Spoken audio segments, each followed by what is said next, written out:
Anyway, I had to get off real quick. So, anyway, and I didn't get to finish and tell you. So this is what we've done so far on the goose. We've got the little sun, which is really cute. I like that color for the sun. And we've got the waves starting. I think we need to finish the waves first before we start deciding on what we're going to use for the, whatever that thing is, the inner tube. I love the waves. So with that being said, I'm going to do this one. I'm going to put it here because this girl's tired. I'm tuckered. For some reason, I'm tuckered. I don't know why. I can keep that there, put this here. But I didn't want to just leave you all hanging. So, anyway.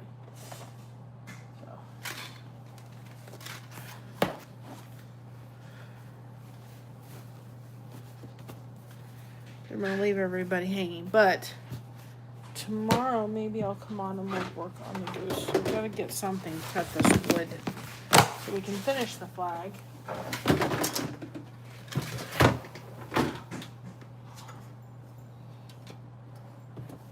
And I just am tired. And if one of my mods let me know that some of the work I was doing was off camera, I'm sorry guys. I'll have to watch that so you guys can make sure you see it. This is no fun.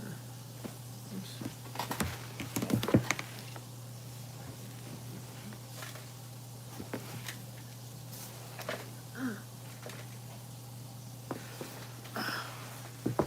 Just sore enough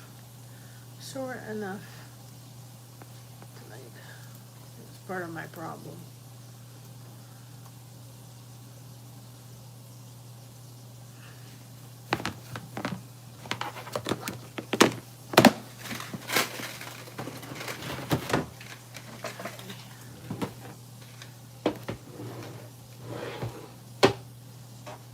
Hi Riches. Oh, I'm glad you're in.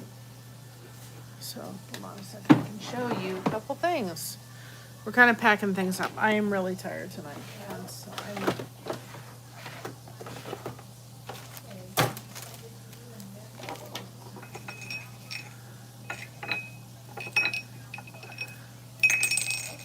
Hi, Alicia. Welcome on in.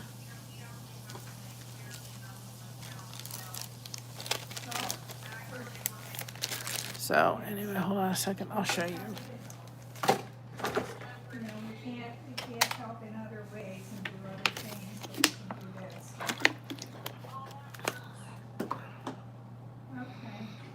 That's okay. You're fine. I get to show you. So you came on, so I get to show you. So we finished. I'm tired. I'm gonna look. The flag's done. Yay! I tried to cut this and it didn't work with the X-Acto knife. I was told, yeah, that would work. Well, it didn't. So I've got to get something to cut this. But I think I really like using, these are paint sticks, by the way, right? Using the wood. And I did put up a short so people could really see. Thank you, Alicia. We're going to be doing more. This is called Kinusaiga. And we're going to be doing more of this. And I did put up a short with that wonderful fabric store. But this is a paint stick. And I just got to get something to cut the paint stick. But I really like the way that finishes. I just love it. I really like it. This is on my third piece. So I'm getting better at it. Believe me. I really, really like the paint stick. I want to like paint it or stain it like a brown with acrylic paint. But I really like that. I just have to cut it better, but I really like the finish. So that's an idea too. If you're looking for something, paint sticks are usually about 1 inch. If you get something to cut it, you can just glue it on with hot glue or with it. I just think the wood with the flag just is going to be really cool. And most of the paint sticks will work. Like right there. I think it just finishes it off with this. It looks really cool with this specific one. So anyway, we are going to do the wood paint sticks. We'll get more of those. So we finished this. I also got this. I didn't like the purple self stick at Hobby Lobby. So I got this color. And this was a 9 by 12 in felt, and I just was able to use some regular glue, and I'll stick that on the back because that's going to be our signature color for all of the back of our work is some kind of purple. So anyway, but I love the wood sticks around it. So that's an idea. You just got to get something to cut it. But I just, I mean, look, I think this was an 8 by 8 if I'm not mistaken. I can't remember. But still, look how long that paint stick is. It works perfectly if you're just trying to do an easy frame. Just glue it onto use wood glue. I would use wood glue if you're going to do this. And I have some wood glue that works wonderful. And just glue it. I would stain it, and I would Mod Podge this, guys. If you're going to do this, I would do two things. I would Mod Podge the stick, and I would stain it. That will protect the wood absolutely for this. So I love the way that looks. And I love the other frames, and the wood sticks wouldn't be an option for everyone, but I don't know. I'm really liking I'm liking this as kind of possibility is that this may be the route we go, even though I think on occasion what we have here is going to work to it. I think it'll depend on the project. The one thing about the paint sticks is that if you have anything past this, you're going to have a problem. But if you got something to cut it, which Josh has, you could take that and you can literally cut your wood stick so that you're doing maybe if you had to make it longer, you could make your wood stick and just cut it and then just place, cut your wood stick like here, right? Like here, and then have your next section go here. And so you could build the wood sticks, the paint sticks up, even if you had to do several of them, right? You could do that. And then you could put some, you could take some, I can't think what it is now. Hold on, give me a minute. Jute, you could put that in between, or it would just be fine to have it divided like that. It would be just fine. It wouldn't be a problem. I definitely would Mod Podge it. So anyway, but I tried to cut it with my X-Acto knife, which somebody said, yeah, that'll work. Well, it didn't work, so I've got to get something to cut it, and we will. But that's done. But this is the finished one for Grandma. I love this frame too.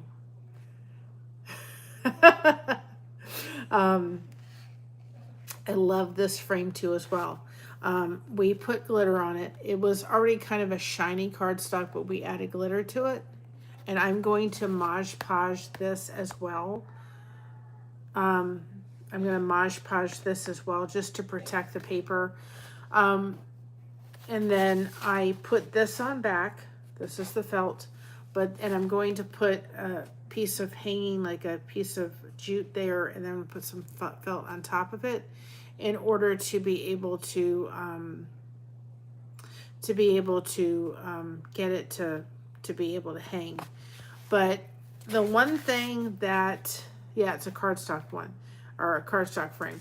The one thing that I'm going to say about just so that everybody knows, Josh is learning. And so this, as you can tell, like here wasn't totally accurate as the lady had in the video, and like here. So I had to we had to do some smushing with this and so forth. But that's just because Josh was learning how to make the cuts in the foam and everything.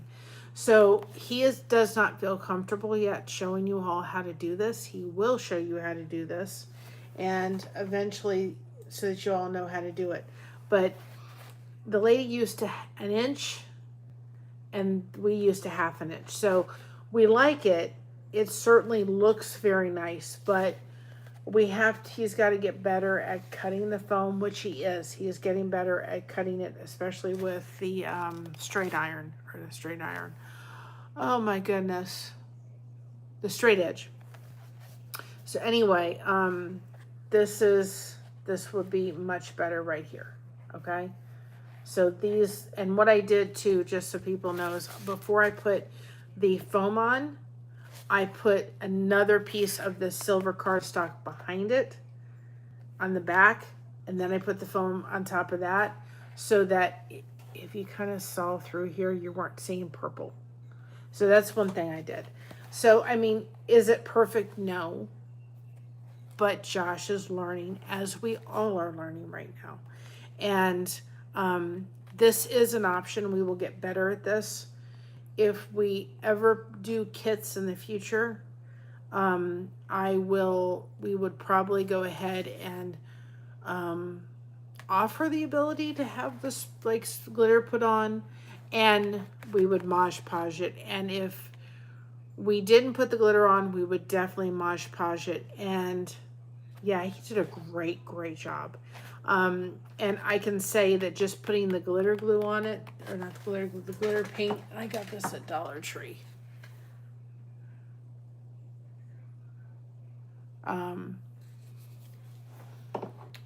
The putting that on makes it sturdy. I would say before you put the picture inside the frame, go ahead, and if you're going to glitter it, and then go ahead and Mod Podge it. She didn't Mod Podge hers, but I would absolutely Mod Podge it, because that is going to only make your cardstock a lot stronger and protect it. I would Mod Podge all the areas and inside and around the back and everything, because you're going to put another layer of protection.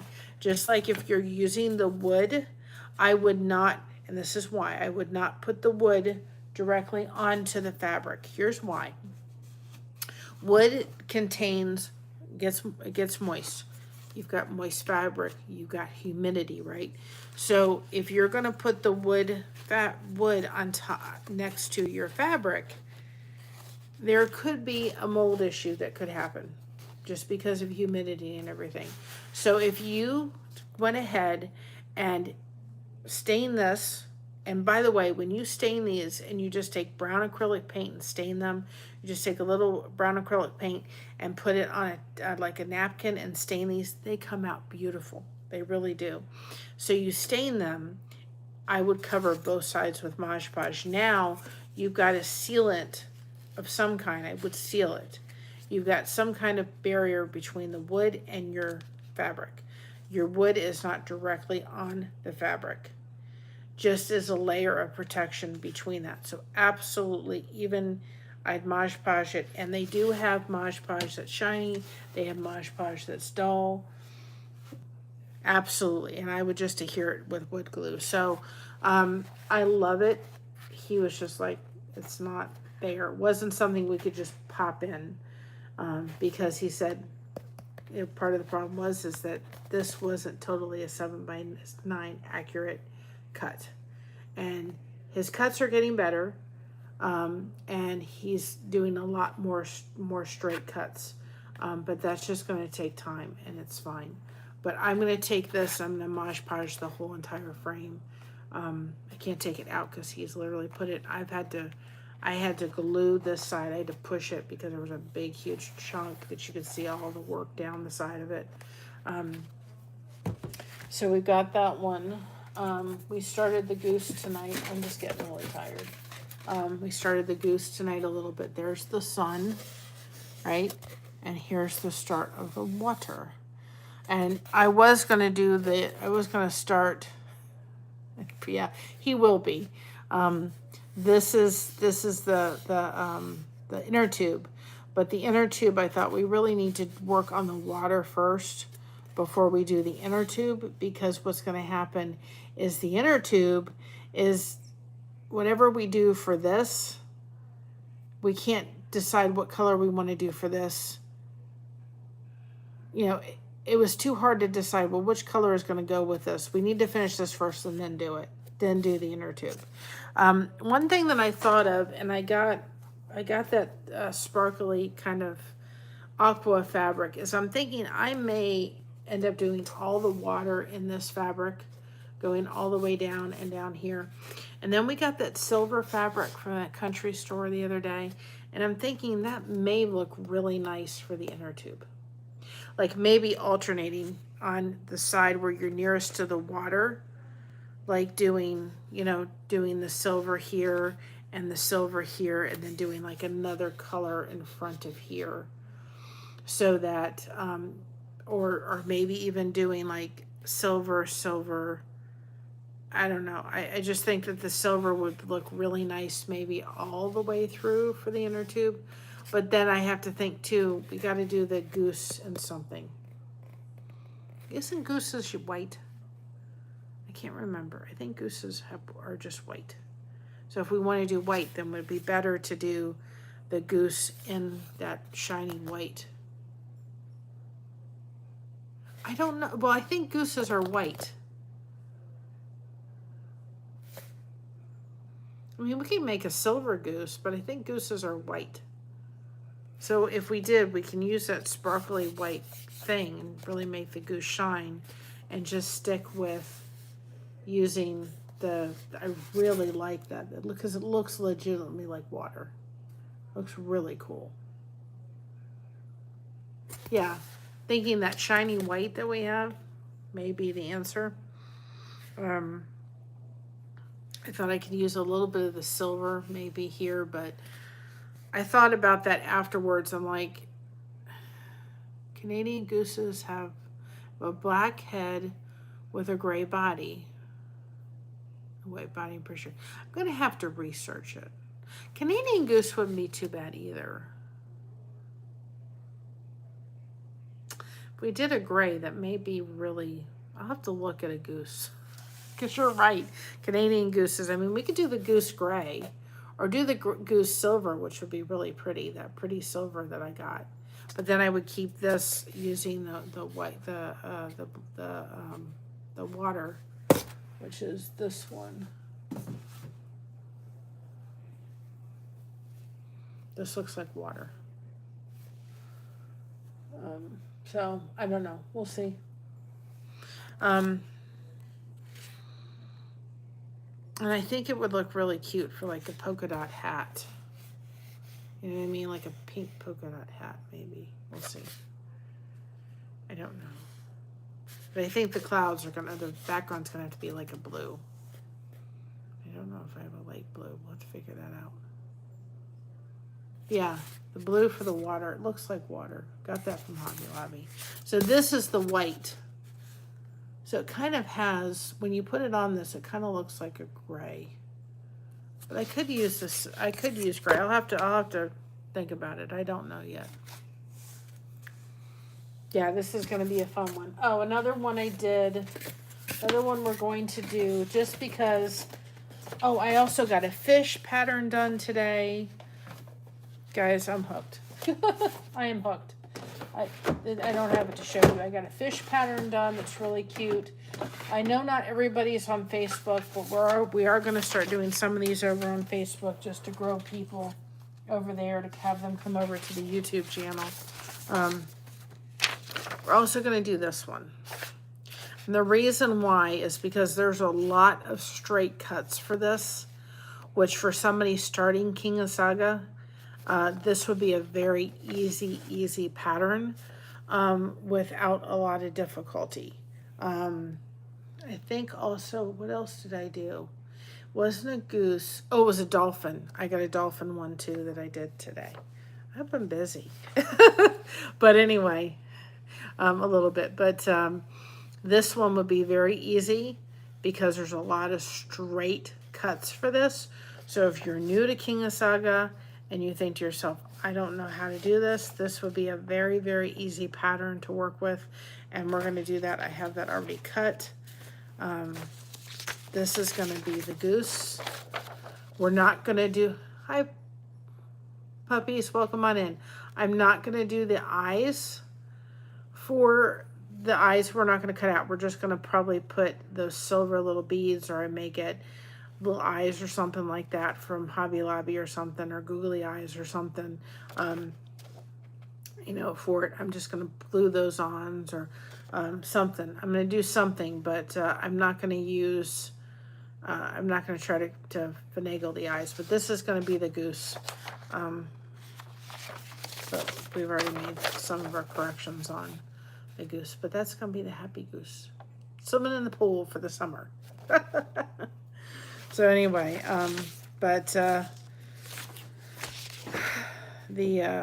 I'm telling you, that shop was dangerous. And Riches, I sent you an email too, so you know. But I did try to see, I did experiment a little bit with trying to use silver yarn for down the side of this to get the spaces so that they weren't there. It didn't work. The silver yarn actually came in handy because I had to put the I had to put glue down the hole good that kind of was exposed, and I had to take the yarn and go tie them together so I could, so you didn't see like all the work. I mean, it was really wide on one side, and I had to, it wasn't holding, so I had to kind of make it work. But anyway, I've got a dolphin in the works. I've got a dolphin. I've got teapots. Mom's birthday is on the 23rd of this month. She will have, whoops, sorry guys. I was trying to pull you up this way a little bit. Her birthday is on the 23rd. So I've got teapots we're going to do for her because we have tea every afternoon. So I've got teacups, one that I have to finish. I've got a dolphin. I've got a fish because I want to do that one on the Facebook because it's really kind of simple and easy. I've got those 3 done, and there's just tons of things. I've seen people do turtles, which I think would be really fun too. Horses, wool. I mean, oh, and there was another one I want to do, or one I want to design, and it's actually a teardrop. It's a teardrop shape, and in the teardrop, and I can't, of course, take a person's pattern. I wouldn't do that, but it's actually a teardrop, and it's for stained glass. But it's a teardrop shape. So the teardrop goes like from here down, and inside it has a flower, or it had different kind of shapes in this teardrop. And I thought that would look really cool to have the teardrop start here and have it come down. You know, have the teardrop start here and like, you know, go around like this and have a picture inside, and then have, you know, cuts for the rest of the fabric. I thought it's like a teardrop inside. It is teardrop, and then inside of it is a picture of some kind of flower, or I can't remember what other shapes it is. I really like that, but I have to come up with my own pattern on that. There's other ones. I have another really simple one that looks like a geometric shape too as well. That would be very easy for beginners. I'm trying to kind of, like this specific one, I would tell you, this is not a beginner friendly one.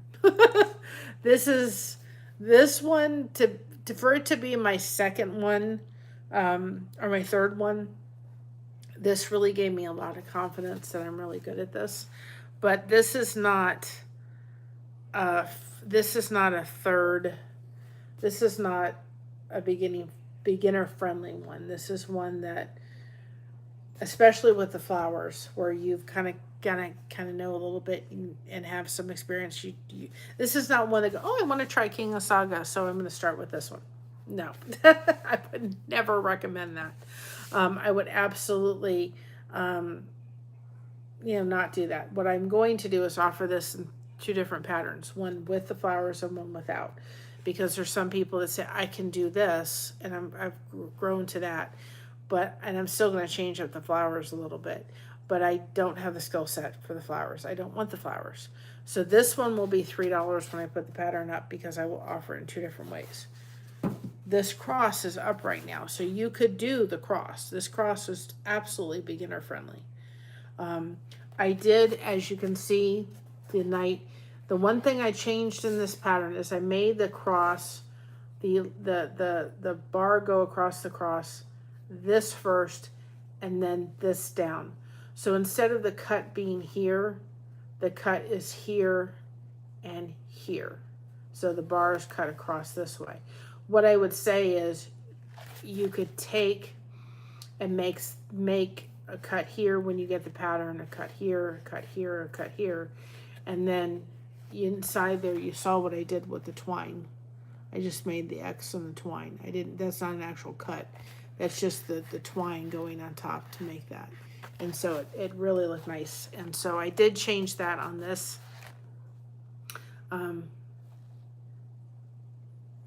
Well, when my mother looked at it, she said all she saw when she looked at it was the bar of the cross. All she saw was the straight line coming down of the cross.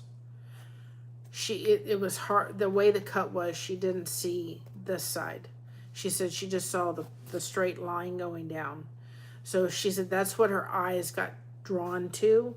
So I just changed it so the cuts were, you know, here and here, and this was one piece instead of this being one piece, which I think will be easier to do too as well. But you could, if you wanted to, cut all four corners and then do like that X like I did in the middle, you know, and that was just done with the twine. It wasn't done making cuts. You could absolutely put, you know, 4 different pieces of fabric in there, and you know, it would absolutely do awesome. Another one I have is a similar one to this, but it has a ladybug in the middle of the cross. And I'm doing that for a Pacific person. If we got Ohio to do, it will not be as cumbersome as Blessed. Excuse me. Because the Ohio is spaced out more, so we have to do Ohio because we live in Ohio, right? So anyway, I've got that pattern. I've got so many patterns. And I'm just starting to. So anyway, but it's just, I'm tired. I don't know why, but I'm tired. Still trying to figure it out in my head. We got our lease renewal today. Yes, we got our lease renewal today, and I don't still understand it, and I just go, okay, God, you got us, but I don't quite understand this. And I have to go ask our management, right? So we got our lease renewal today. So our lease is up in October. So our lease is going up $70 more, which isn't bad, but still, it's going up $70. But we usually sign a 15-month lease. If we signed a 15-month lease this year, we'd be spending $250 more. If we sign, hi GV Crochet, welcome on in. If we signed the lease and we did a 15-month lease, you would think the more months you're going to go from a 13, 14, or 15 month, you would think the 15 month would be cheaper than the 14th and the 13th. So the 13th is a $70 increase, but the 15th is almost a $250 increase, and the 14th is like a $200 increase. I was like scratching my head going, this doesn't make any sense. I said, we have to do I really want to do the 15-month lease, but we have to do the 13-month lease because we don't have the resources for and I mean, I sat down and opened that. I looked at it going, oh my goodness.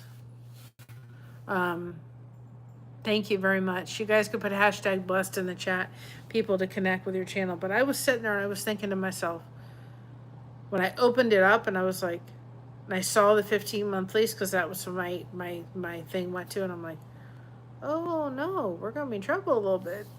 And I was like, well, we'll have to do the 13-month lease. I mean,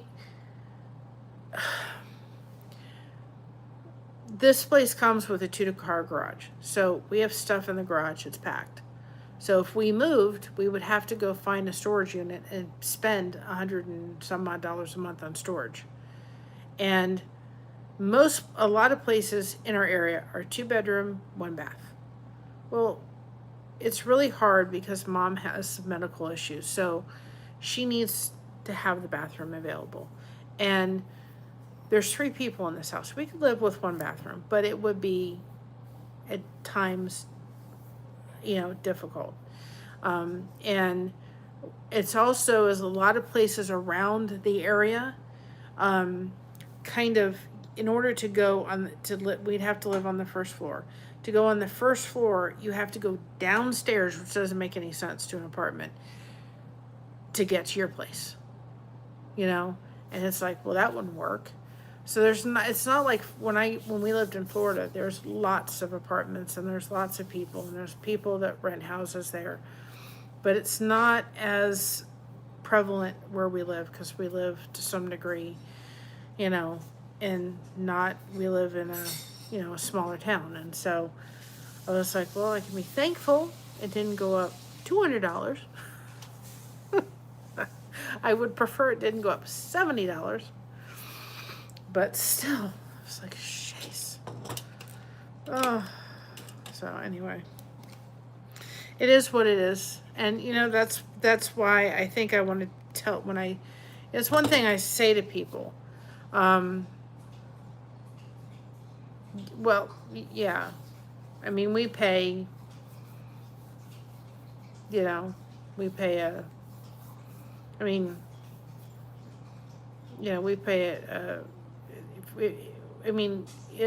if it takes all 3 of us to live where we live. And the reason we chose here was because we have the den. And when we moved here, Christina was not married yet. And so we needed that extra space because we didn't know. We moved here in April. She got married in August, but we were unsure kind of when, and we thought she may be here for another, 8 months, before she did. So she needed to have a little space, and if people come visit, they could stay here. But I opened it up in some kind of, I was relieved. I was like, thank you, Lord, because I was sitting there going, okay, it went up $60, $70, but it didn't, and it doesn't hit till October. But it didn't go up. But I didn't make any sense. It was the first time it did that, where it was like, if you do a 15-month lease, it's an extra $250 a month. And if you do a 14-month lease, it's an extra $200 a month. But if you do a 13-month lease, it's only $60 or $70 extra a month. And I'm like, I don't know who would choose the more. It's like, okay, well, then in next November, hopefully we'll redo it again. And then, of course, where it all lies is, mom's on, Social Security and all that. So you get your little increase every year. And so, that'll all go to rent. But, I think to myself, I just look and I say, God, you meet our needs every month. But, just my little encouragement to everybody, just my little side note here. When you're watching YouTube and you have people that have a monetized channel, and we're getting back, and yes, absolutely, he will provide 100%. And he does. I don't know how it happens every month, but he does. When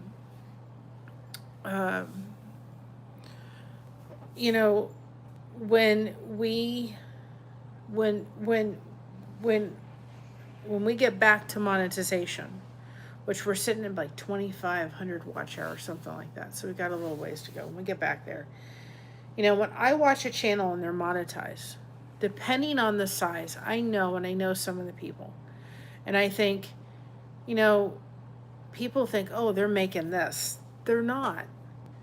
But when you guys go on and you support channels that are small, that are under, 4,000 or 5,000 or even 10,000, there are people that are, maybe they're, and just understand, YouTube says you have to meet a threshold of $100 a month. So if you don't meet that, then they don't pay you that month. They just keep it until you get monetized and until you reach that. Like we have $50 waiting until we get remonetized again. That's just sitting there. It's not going to come out until we get remonetized again. But when you have a channel, especially a small one, and you go in and watch it, go in and watch their go in and if you're like, well, I can't, become a member on their channel and I can't give super chats and all that kind of stuff, that's fine. They won't make much, but go and just watch their stuff and let the ads just run, because they're getting ad revenue. And that does make a difference. That just slowly increases that and makes a difference, because they're putting a lot of effort into providing content for you all. And I thought of it today. I thought, I'm watching Brady Bunch. You know what I mean? There's nothing on TV anymore. There's really nothing on that's anything. And not only that, finding community, in a way that I didn't think was possible on YouTube. And there's just nothing. I mean, I'd rather sit and watch somebody make something like this and have a conversation and talk to people. I'm watching Brady Bunch because I'm like, there is just nothing on anymore. There's nothing to watch. And so, that little bit, that when we get remonetized again, and I think honestly, YouTube needs to probably cut that in half and say you have to get to $50, not $100 for a payout. Because sometimes it's hard to reach that, especially if you're a smaller channel. If you're a bigger channel, it's not an issue. But if you're a smaller channel, sometimes that threshold is hard to meet. And so it makes a difference. And you guys can make a difference just in watching their content, letting their ads run. And by you just doing that makes a difference, because then YouTube sees it and goes, oh, guess what? People are watching their stuff and making comments on their videos and their shorts, and their lives. Those all make a huge difference.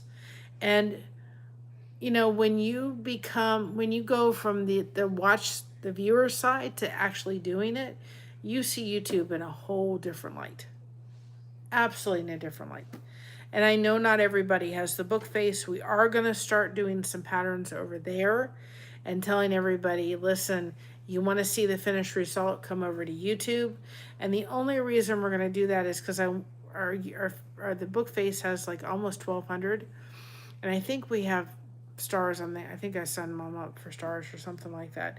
But I want to let people know what we're doing over there, so maybe they'll come over here on this side too. But and I'm not saying any of this for anything. I'm just, if anything else, I'm saying this to everybody. You know what? I know life is hard. And maybe you're someone that is on a fixed income or whatever it is, and you think, I don't know where the ends are going to come. Put them at God's feet. I knew that the lease renewal was going to be on its way soon. I said, hey, God, that's all in your hands. And she told me it wasn't going to go up much. I think it going up $60 or $70 is a little bit much, but there's nothing, it would cost more to move, and then to find some place like we are in now that we'd have to put all of the stuff in the garage and storage, and and finding a place that doesn't have stairs and all that kind of stuff. It would be hard. It would be difficult. It doesn't make sense. And we make it every month. I just think, God, you're just amazing. You just, every month, every month. And,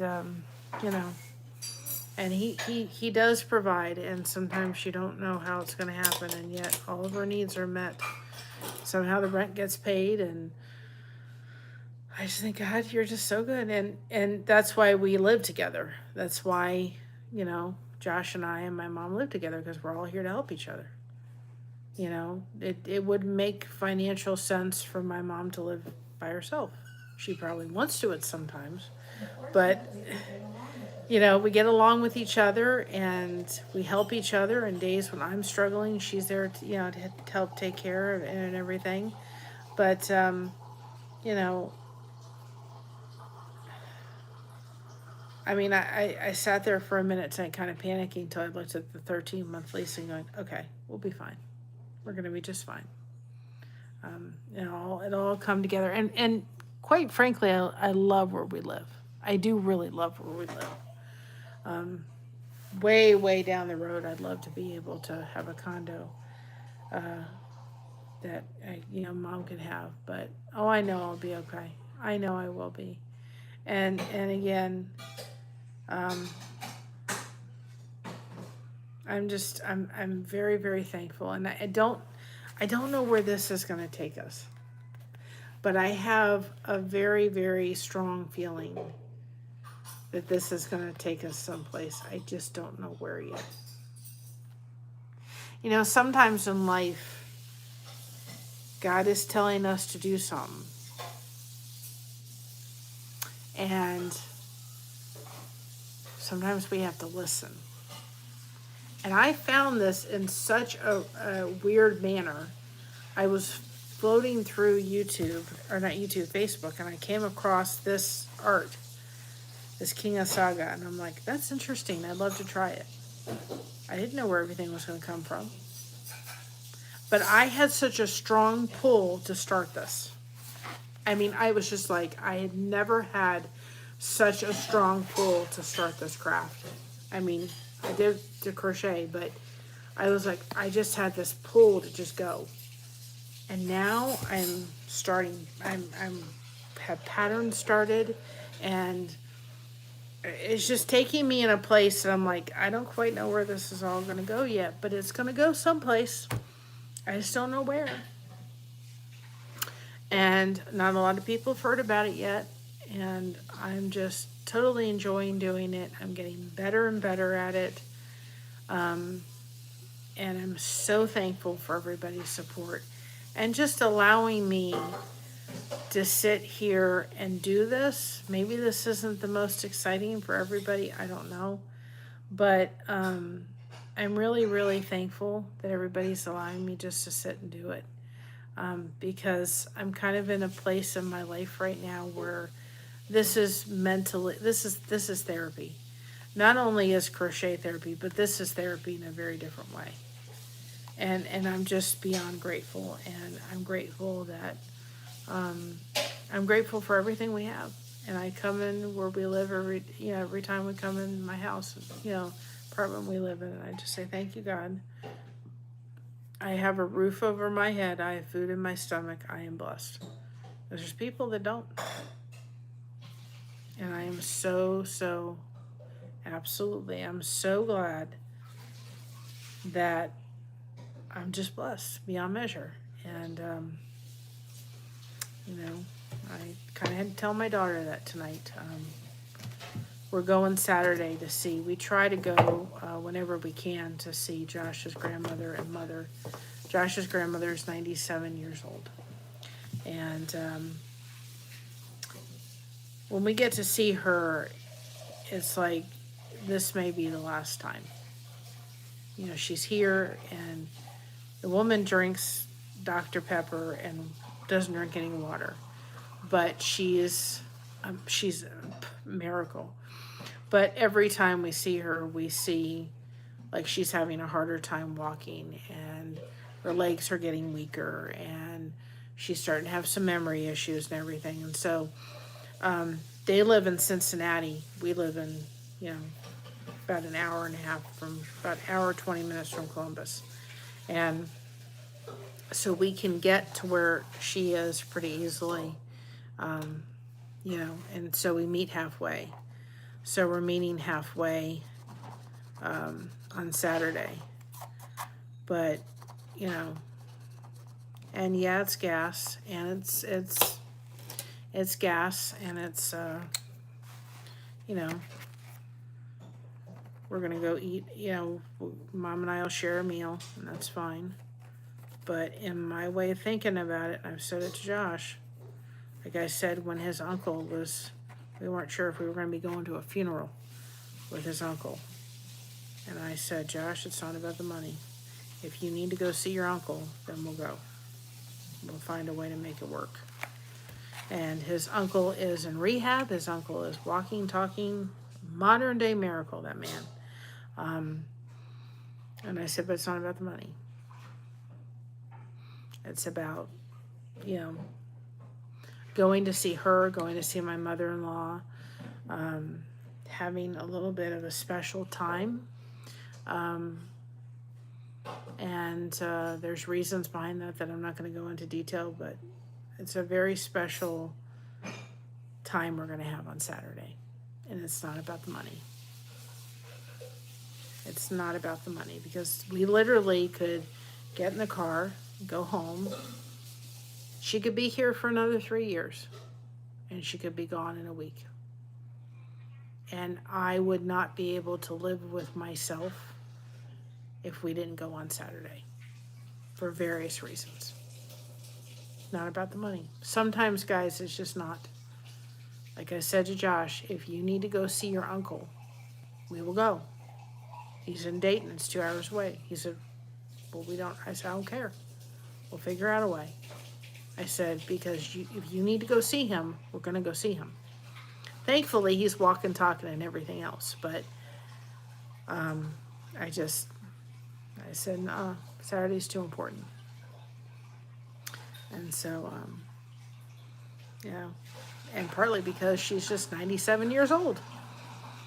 And she is not only a grandmother, a grandmother to over 30 grandchildren. She is...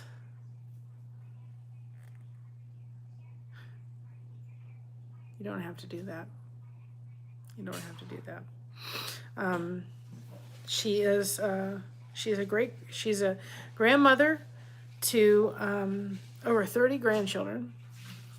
She's a great-grandmother to over 33 grandchildren.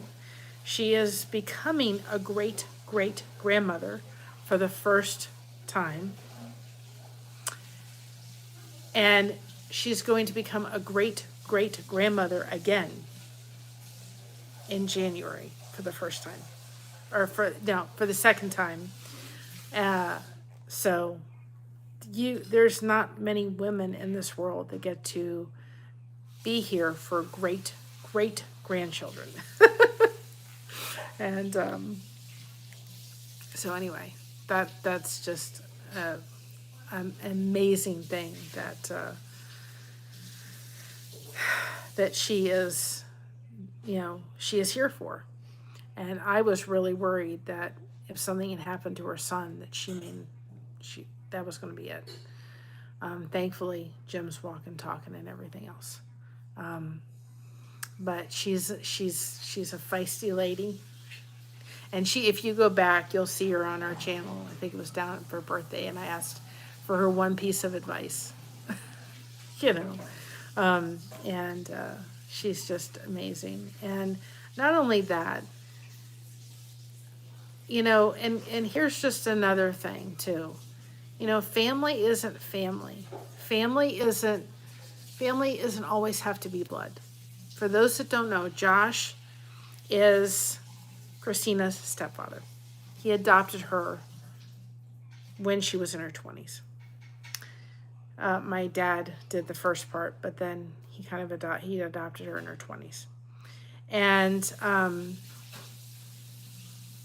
his family from day one, hi Kendi K, sat there and said, I don't have, it was blood. Day one, this was your grandchild. And this was Josh's daughter from day one when we got married in 2007. This whole family has accepted myself and Christina as blood. This is his daughter. The little one on the way is his grandson, or granddaughter. his grandchild. And so it's just, it's like there's nothing that, even though it's not officially blood, doesn't matter. To my mother-in-law, that my daughter and our daughter is her grandbaby. And the one coming up will be great grandchild. Doesn't matter. And it's amazing because the two, my husband's grandmother, the two great grandchildren that she's going to be having are both adopted. But to her, they're just as much family and they're just as much grandbabies as anything else. And I remember my daughter asking my husband's grandmother one time,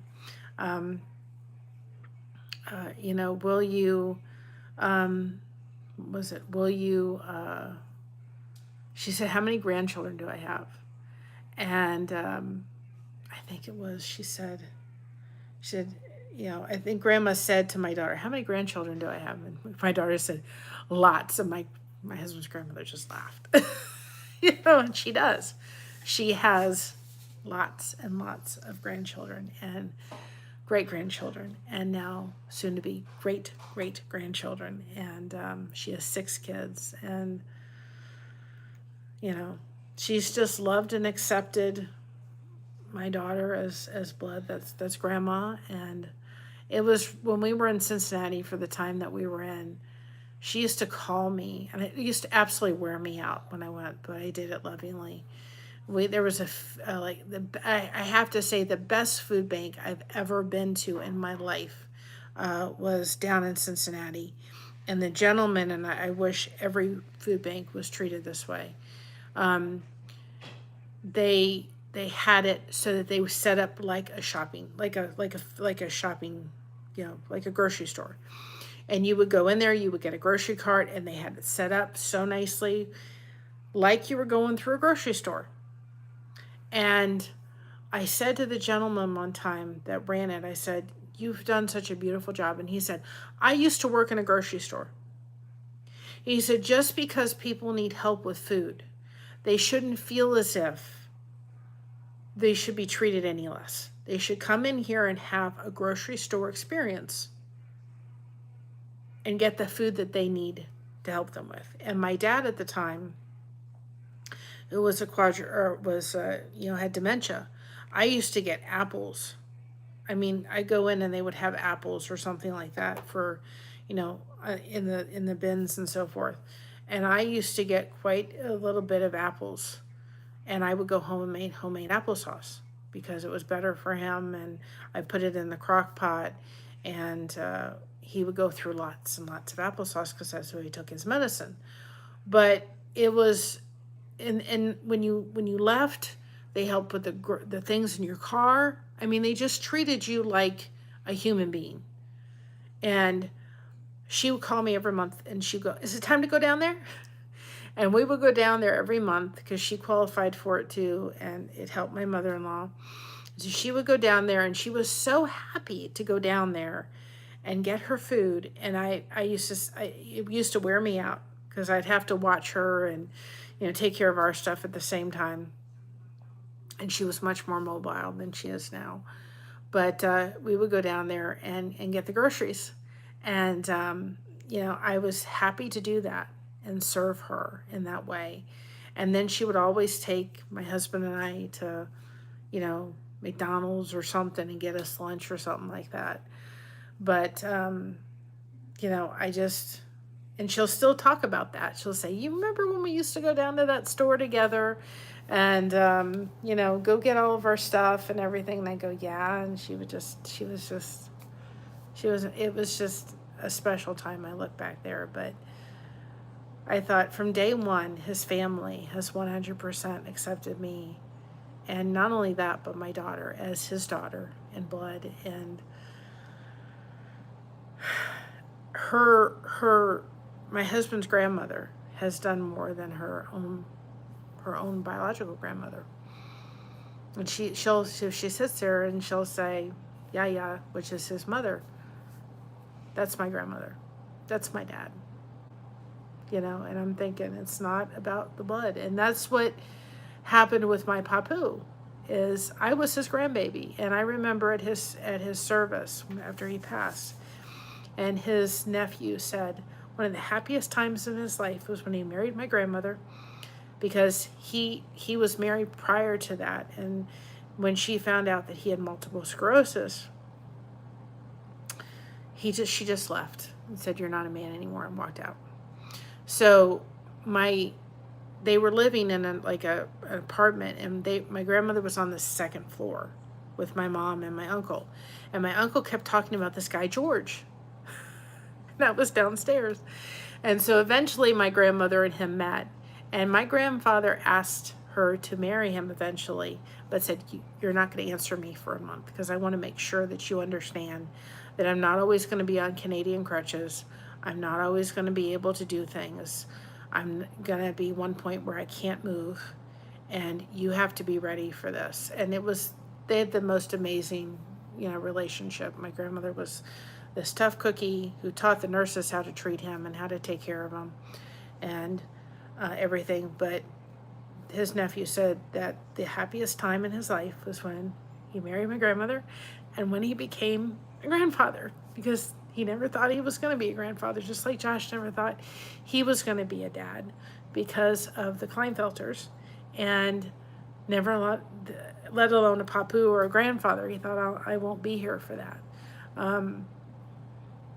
And I just think of Josh when he finally reconnected with me back in 2005, and he came down to Florida, and he said, "Well, I'll give this one more try." But he had other plans. He said I was gonna just walk off Key West, and that was it. And he said, "You and your family and Christina and the church," he said, "Yeah, love of a family makes you rich, not money." Absolutely. And he said, and he was kind of nervous to get married, because we both were in prior marriages that weren't great. And he was nervous. And he said, the best decision I ever made was walking down that aisle with you on the other side. He said, "I wouldn't be here today." He said, "If it wasn't for you." And he said, you fought for me, and it's like that time, for that time that he was coughing, and we went to the doctor finally after like 2 months. I'm like, "Listen, I'm done.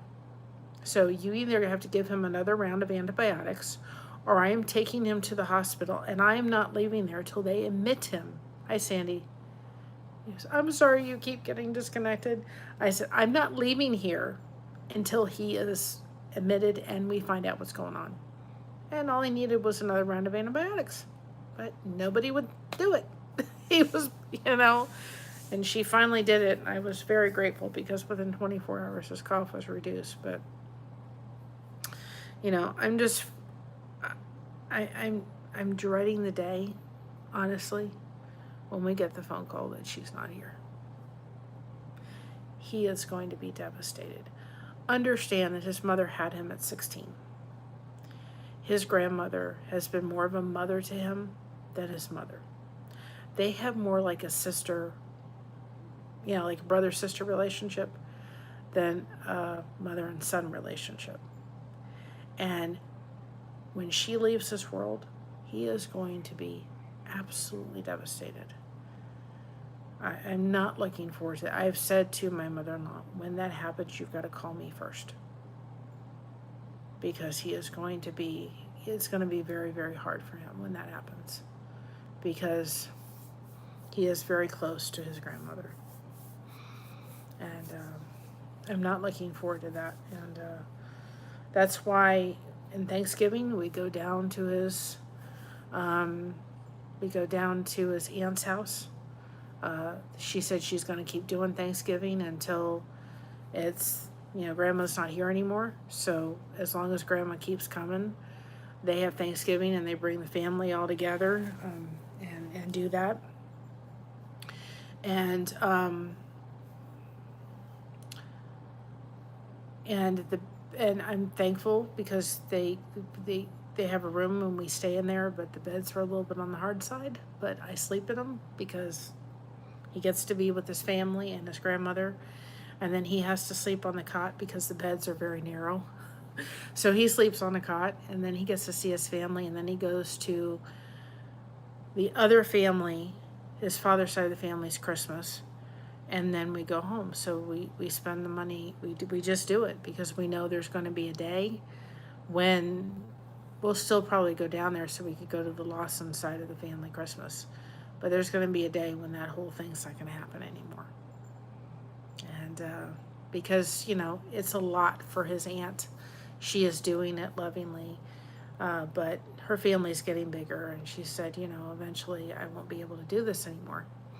So, you know, I just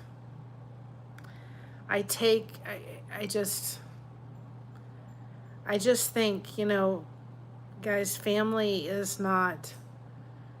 doesn't have to be. And I was raised with a grandfather that loved me, and I was his grandchild. And I will, yes, absolutely. And I will email you. Because there's things, I mean, I try to tell a lot of people a lot of things on this channel. There's just some things I can't really go into detail and on here.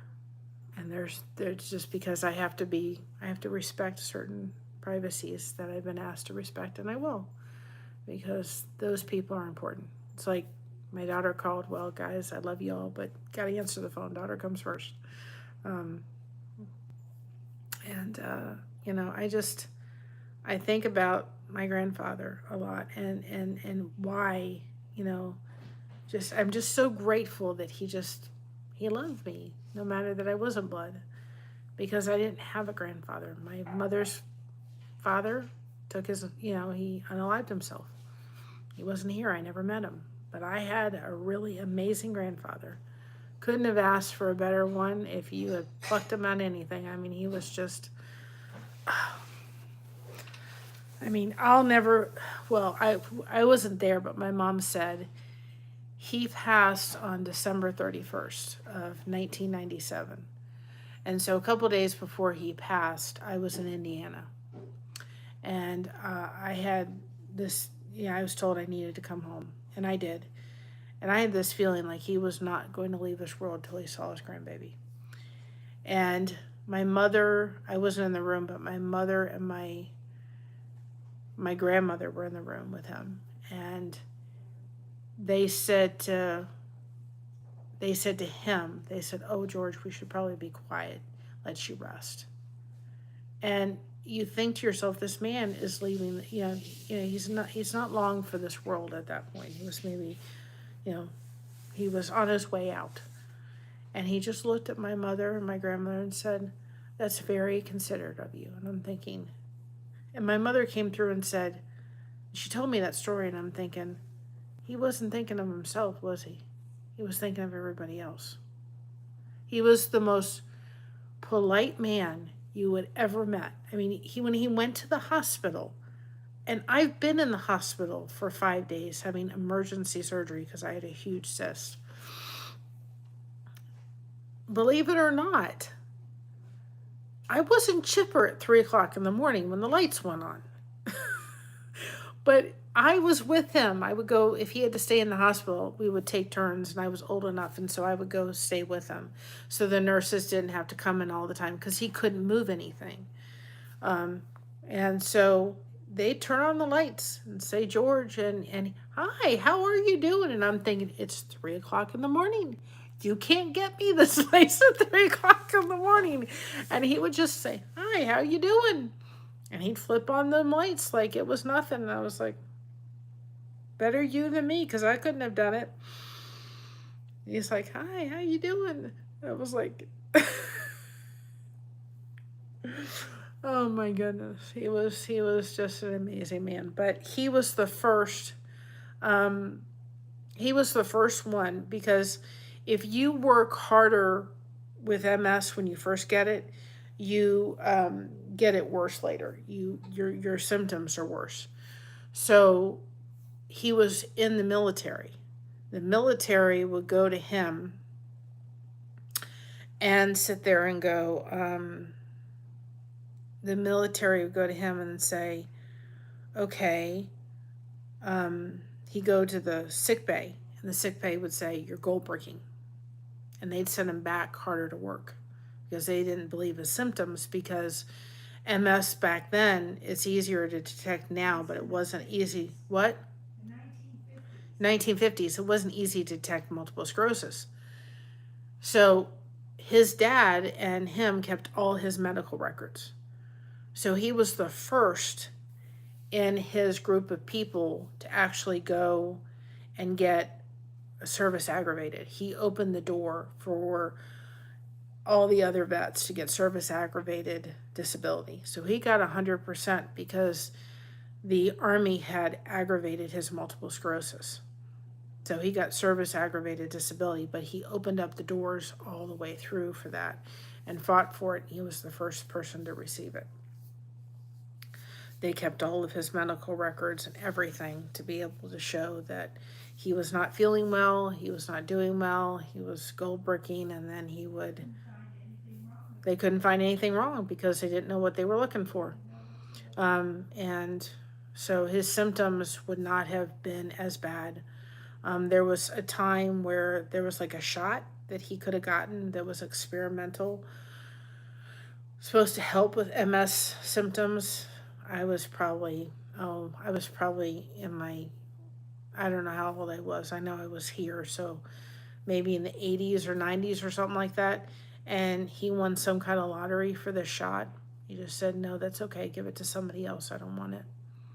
He just thought, I give it to somebody else. I don't want to take it. And he didn't. I think it was probably the late 70s. He had a car that had all the availability for a quadriplegic to be able to use and drive and so forth. And he liked driving. And he went to the mall. He got to the mall. They went into the mall and had their thing and did some shopping, and he got in the car. He got himself all buckled in, ready to go. And this was before cell phones. And he just looked at my grandmother. He said, you'll have to call Kathy because I can't drive anymore. That was it. I mean, just that quick. And he couldn't drive anymore. So he was an amazing man, and I miss him tremendously. He was my papu, which is grandfather in Greek. But papu lives on. Amazing to think that my dad was called papu. I call my grandfather papu. Josh is getting called papu. And it's tremendously, it's a tremendous thing, that's for sure. So, special man doesn't begin to say it. I mean, I loved my grandmother, but I miss my papu more. I loved my grandmother. She was a tough cookie, but my grandfather was very special. And I think part of the reason, and I've said this to Christine, I said, when you have a child, it's kind of like, believe what you want to believe, but when you're looking at Christ adopts us, especially when we come, and he adopts us when we come to him. He adopts us. He's chosen us.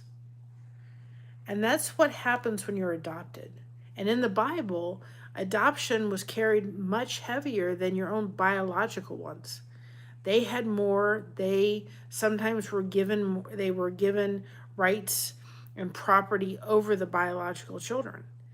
And so I say to her, your dad chose to love you. He didn't have to love you. He chose to do it. He chose to call you his daughter. And the same thing for my grandfather. My mother was his daughter. He took on my uncle. He didn't go through with adoption because at that point they were older. I'm sure if back then it was the thing to adopt adults, he probably would have done it. But he, you know, he took them on as children, and he took me on, as his grandchild. There was no, well, that's step. And Josh is the same way with Christina. He is the same way with we were at a family event one time, and somebody said, "Oh, that's my step," and he went over to that cousin of his and he said, "That's your child, not your step. Take that out of your vocabulary." And he says, "You're right." But to him, that child, my daughter, no step. That's his daughter. And the same thing with my grandfather. I was his, and boy, do I miss him. And we had a lot of good times, a lot of happy memories. And he just kind of sweetest man you never find on the face of the planet. And I'll leave you all with this before I go to bed. We sometimes in our lives tend to complain a lot about things, and I try very hard not to. I will sit here and tell you I'm sore today. I will sit here and tell you I'm tired, but I try very hard not to. And my grandfather would go into his doctor, and oh yes, I will. And I will walk with him one day, which I could not do here on earth. And his doctor stopped him one time because he came in the office and he said, "George, how you doing today?" And he said, "Oh, I'm doing just fine. How are you doing?" He says, "George, there are people that come in my office and have 1/10. He had multiple sclerosis. He had a melanoma. He had TMJ. He had tic douloureux. He had all different kind of things with 1/10 of what you have. And they complain laundry list long of things."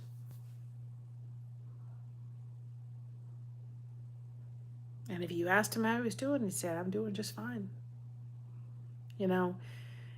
And he got up eventually from the aid of a lift. But he was there to put a smile on everybody's face. He was there to make you laugh. And there was pain I probably didn't even realize he went through. So when I'm struggling sometimes and I'm hurting, I just look up in the sky and I say, "Okay, Papa, if you can do it, so can I."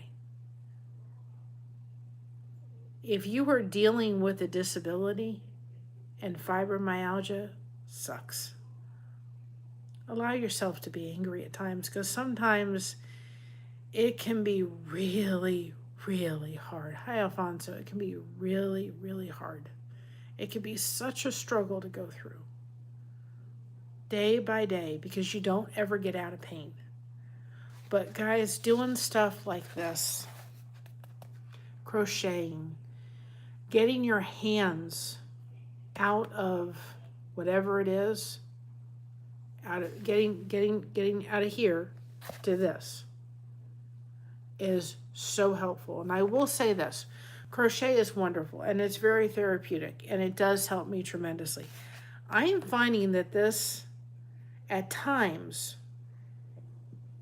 if I have to choose crochet or this, I'm kind of leaning towards this. Because I can really kind of go into a whole thing and go, oh, 3 hours have gone by. Not that I'm not hurting and not that I'm not in pain. I am when I'm sitting here. But I'm not necessarily thinking of it. At times, sometimes I think of it more when I'm crocheting, sometimes. Or if my hands are sore and I just can't crochet and I need a break from that. This doesn't hurt as much as crochet sometimes, but if I've done a lot of crochet and my hands need a break from that, I can sit and do this, and then I'm not thinking of how much I really am hurting. You all have seen me get up and sometimes I can't even straighten up. This, I could sit. I sat last night for 2.5 hours doing those flowers on the end so we could finish this up tonight. Only have two. And I sat and did these. Right? I was listening to music. I was in another world till 2:30 in the morning.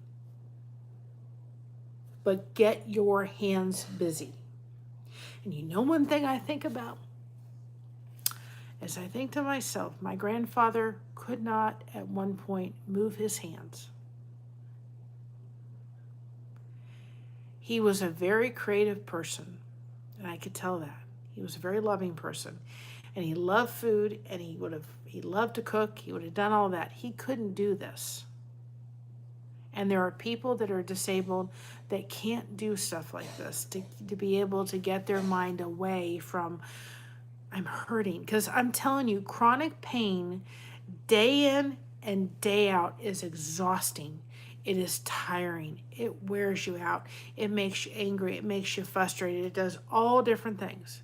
It changes you it changes you absolutely 100%. And there's people that for whatever reason, that maybe they can't move, like my grandfather. They can't do stuff like this to get them out of pain. I don't even know where I'd be in that kind of body. I would just be, I get done something like this, or I get done with something like crochet, and I think,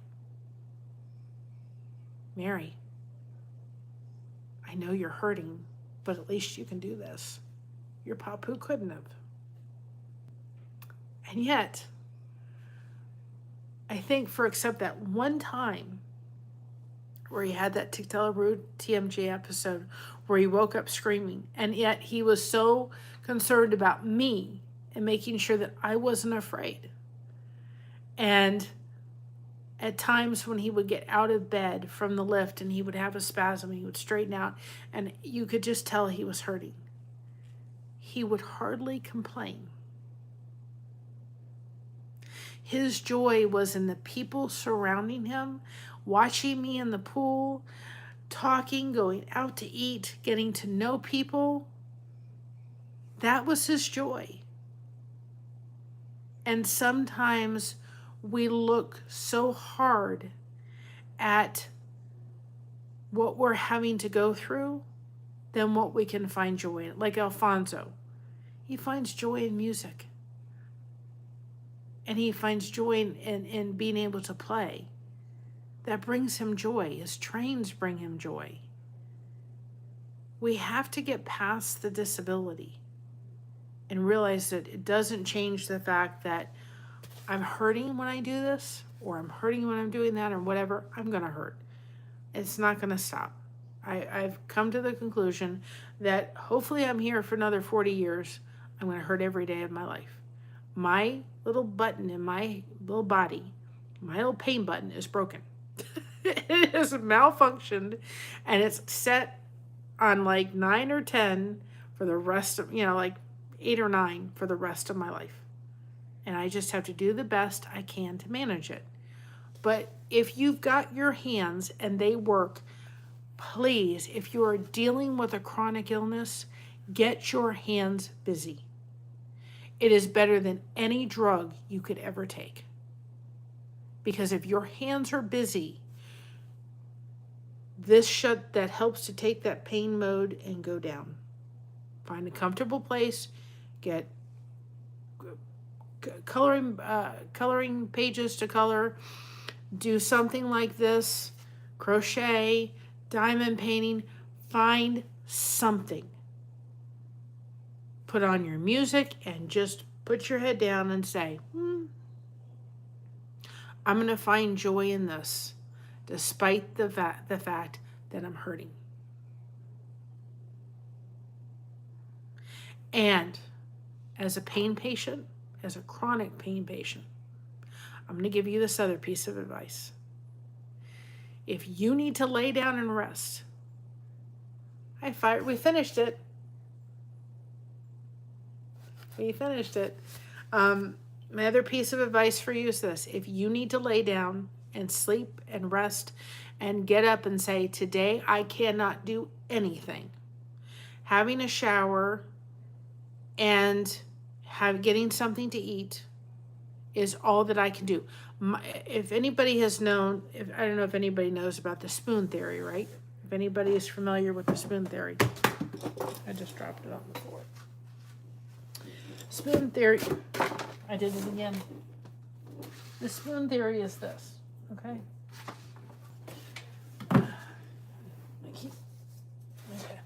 Spoon theory is this. You have spoons. Yep. I'm trying to see. These aren't spoons, but I'm using them as spoons. Okay, you have spoons. Let's say that these are spoons. Let's say that you have 20 spoons in a day. Okay? I'm going to use these as an example. So let's just say that you have spoons. I'm going to use these as spoons. So let's just say you got 20 spoons. This is what you have in a day. You get up and have a shower. Maybe that day it's going to take you 3 spoons.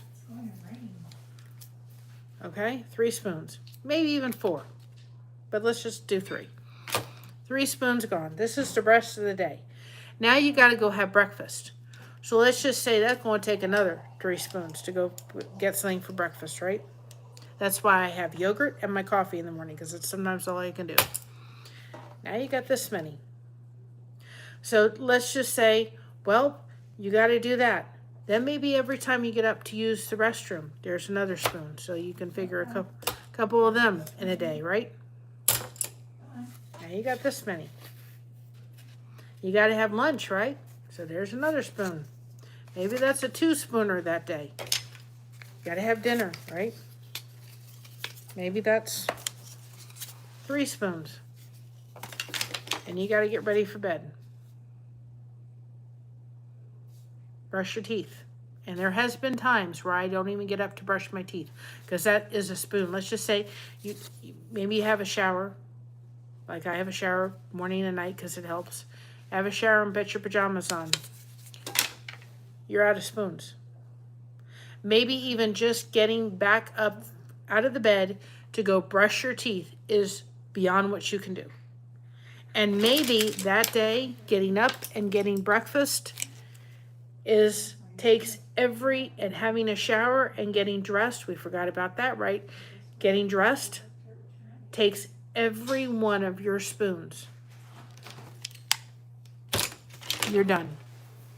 And I've had those days where literally every spoon was eaten up with my shower, getting dressed, getting breakfast, and getting up. I had no spoons left. They were gone. So if you are having someone that is a chronic pain patient, please, for everything, do not, if they are sitting there and they are in bed and they are sleeping, they're just in bed and they have to have a day in bed, and you could sit there going, oh my goodness gracious, they're just being so lazy. They should get up and move around. And no. They have a certain amount of spoons, and when they're gone, they're gone. They don't have it anymore. It's not your body. It's their body. And they have to be able to do it. So if they're lying down, and I've had it where I get these kind of pain chills, and I literally am just shaking, and it hurts so bad that I have to go lay down, and I have to have Josh help me or my mom help me put about 6 blankets on top of me, or several blankets and a heated blanket on top as I'm shivering, and then I got to stop moving for 2 hours, sometimes 3, until my body warms back up again. You are not in their body. To you, it may look like, oh, they're just laying there doing nothing. But to them, they could have a migraine. They could just be beyond sore. They can't move. Whatever they need to do. If you're their family, you have got to be loving and understanding and respectful of the fact that, guess what? You're not in their body. You don't get to do. If I need to go lay down, or if I put up a live and I have to postpone it, there's usually a very good reason to why it's postponed. And I almost postponed the live tonight because I was like, I'm really tired, and I'm really glad I didn't do that. But I also knew it was 7:30, and if I didn't come on, I was going to fall asleep. So I needed to come on to be able to keep myself awake. And I'm really glad I did. Compassion and understanding for others, but we have got to realize that I know to people who are not chronic pain patients, they just don't understand. Ask them. You know, Josh knows me, and he'll sit there and he'll also know the look of a migraine, and I'll push through a lot, and I'll do things without asking. But there's days where I've had to have the help of Mom. That's why we live together, because we have to be there. And there's times where I say, Mom, I don't have the energy for laundry today. Can you help me? Okay, I'll lock her. Yeah, she'll help me do laundry because I'm just done, or I need help with this, or whatever it is. So, all I can say is, guys, enjoy the people you're around. Love them for who they are.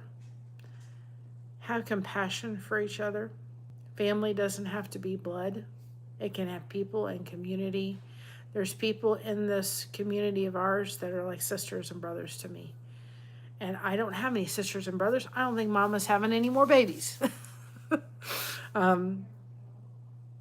But we all can be here to support each other. And that's what it's all about. And it's not about anything else, guys. It's not about... Riches are not found in this. It's found in people. It's found in the people that we surround ourselves with. Hi, Rebecca. Welcome on in.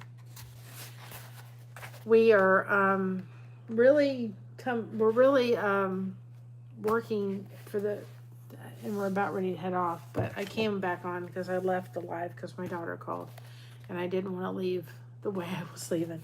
But this is a new art form we found that I am in love with. I'm still crocheting, don't worry. I'm still crocheting. It's called Kinusaiga, and it's actually taking fabric and putting it in foam board, insulated board.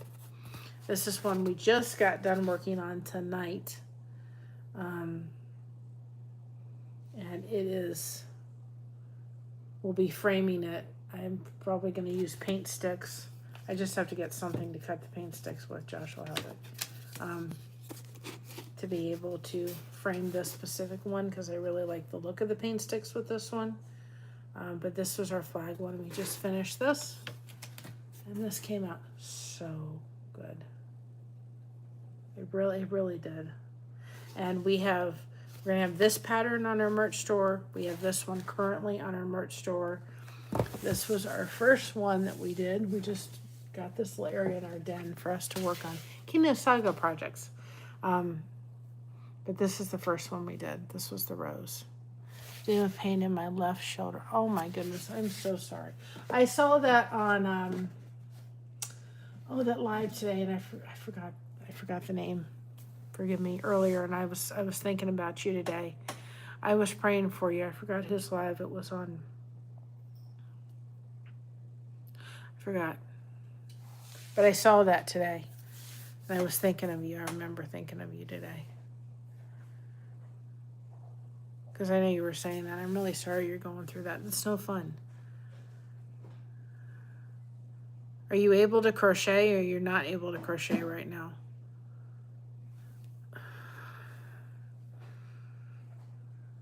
It's no fun. Pain is just no fun. One of these days we won't be in pain. It'll be wonderful. Right now it's there. I'll be praying for you. I will certainly be lifting you up in prayer, that's for sure. Because it's no fun. It's supposed to be raining.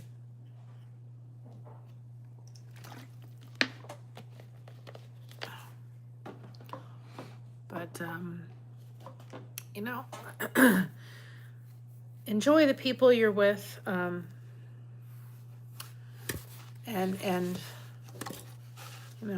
It's about the people, and the only thing I can say is get yourself into something.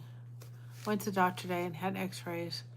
Out what's wrong, she thinks. Oh, my dad had a torn rotator cuff, and it was not fun. That is not fun. But I'm taking breaks. You know, one thing that I'm finding out about this Kinusaiga project, or projects that we're working on, honestly, is I'll sit here and say, I'm not going to sit for hours. And then before I know it, 4 hours have gone by. And we're still sitting and working on this. This is the next one we're working on, is the goose. You gotta see the goose outline. Right there is, you're gonna have a floaty. That's the next one we're working on. We're still got to finish this one, but I have to change the pattern up on this. We're still working on Blessed, but this one I'm slowly working on. But this is my new passion, is Kinusaiga. We'd like to eventually be in the position of doing kits and offering fabric for people, and we're starting to right now we're working towards getting patterns and testing patterns out for everybody, so that we can grow our pattern selection for everybody. And so we're doing a lot of testing patterns, and we're going to be doing that for quite a while. But I've got some modifications to make to this, but I love how it came out. So we're offering patterns. This one is going to my husband's grandmother. Her birthday was in June. She loved pink. No, I didn't. I'll have to go look at it. She loves pink, so I did one in pink. She turned 97 in June, so we're going to go see her on Saturday. She's coming halfway up, so anyway. But I never thought fabric would be therapy, but this has literally become like therapy. It's like, I got to get my hands on this. And I need to do some projects. I've got to get some projects for myself that I can do. Not that I don't want to sit here and do every one with y'all, but I need to get some ones done so that if I'm having a difficult time, or it's kind of the middle of the night and I can't go to sleep, I can come in here and do some of them. Just, just work on some without, having to go live. I don't mind it. I love going live. I love showing you all this. I love having you all tell me, hey, this works. What color do you want to do here? I love all that interaction. And then we move to the den so that you guys can, when it's not dark, you can see outside. And it'll be really cool in the winter because it'll snow and you guys can see the snow falling down. And we're still going to do other stuff and recipes and giveaways and all that. And crochet, we'll take the chair out and the rocking chair and sit and crochet and watch the fall leaves turn, and we'll go to Mount G's and all that kind of stuff. But it's become therapy. And I love too that I'm getting my husband involved in it too, because he's cutting the foam for me. He's working on the frame and stuff, so he's getting his hands in it too, and I'm glad because it gives him something to do. So anyway, guys, I will see you tomorrow. I'm waiting for it to rain. Is it all right? Or are you just making noises? I will see. Let's see. Let me see. Looks like it may rain all night. Let's see, what's the weather? Mom says it was going to rain. Oh, rain expected to stop in 43 minutes. So it's raining outside. It's just not raining. It's raining, but not raining. Anything to cool it off right now. But anyway, I may come on live tomorrow. We may work on the goose. And we also have this other pattern we're going to work on. I may take a break tomorrow. I don't know. We'll see. I'm really trying to get back to monetization. When to get back there. So I'm really trying to push them watch hours right now and get them back. And I'm going to start scheduling these out because I'm kind of doing them around 7 o'clock. I will, absolutely. But, you know, look at the email and then, you know, I know you read the email and you're welcome, you know, absolutely. But anyway, I'm going to get off here, go to bed. But thank you all. It was good. You know, it's good to sit and it's good to sit here and reminisce about my grandfather and people that I have really good memories about in my life because it makes them feel closer. I just have so many wonderful stories about my papu. And he'll always be a tremendously special man. And the most amazing man that I think I've ever met in my life. I mean, my dad was awesome. There was just something about George. And boy, did I learn a lot from him. You hear the thunder out there. Thunder's rolling. And I just think, you know what? God's going to take care of each and every one of us, and he certainly has, and he's blessed us. And I look at this project and I look at the fabric and I think, oh my goodness, gosh, I am so blessed. Oh, that's funny. I'm sorry. I'm very blessed and I'm very thankful. And like I said, I don't know where this is all taking me, but I literally found this when I couldn't sleep one night and I was just rolling through Facebook Reels and I found this art. And then it was like, I have to do this. It wasn't even like, I want to do this. It was, I have to do this. And I said, God's put this on my heart for a very, very, very special reason. And I walked into that fabric store yesterday. I saw that fabric and I said, Mary, this is where you're going to end up with. This, what you started, this is going to be, you know, where you're going to eventually get your fabric from, and maybe your fabric for other people, it's here. And I looked at that fabric store going, you know, me being able to do our own fat quarter bundles and all that kind of stuff, that's just a pipe dream. And I'm like, I walked in the store going, no. There's a reason. This is where it's going to end up. There's something with this. I don't know what it was, but it was just like there's something there that God's just kind of, he's pulling me to. And who knows, maybe we can put, if I get really, you know, keep getting good at it, they'll maybe let me put my art in that store because they have quilts all over that store that they sell. So maybe, and the ladies hadn't even heard of this artwork yet. Maybe they'll let me put my artwork in their stores. Who knows? God's taken me for this ride. I don't know where it is, but I'm very, very thankful I'm on it, and it's tremendous therapy, and I'm so glad for my community just putting up with this mess of a girl, because I'm a mess. And if I wasn't showing you all what I did on this, I'm really sorry. Sandy Wendy said, you weren't in the frame, and I'm like, I get so busy that I'm like, oh, well, I get distracted, and I forget, so who knows. Anyway. Alrighty, y'all. I'm going to bed. I kept saying that about half an hour ago. My mother's like, Mary, I don't know how you do it. You just talked and talked and talked and talked and talked and talked and talked. And I'm like, yep, blame that on my dad. So I love y'all. Hugs to everybody. Remember, y'all, be proud of being you. Everyone else is taken. It is so true. You can only be you. You cannot be anybody else. It's impossible. Also, we have you covered. You certainly have us covered, and I'm so thankful. And keep crocheting that connection. No crochet hook is required.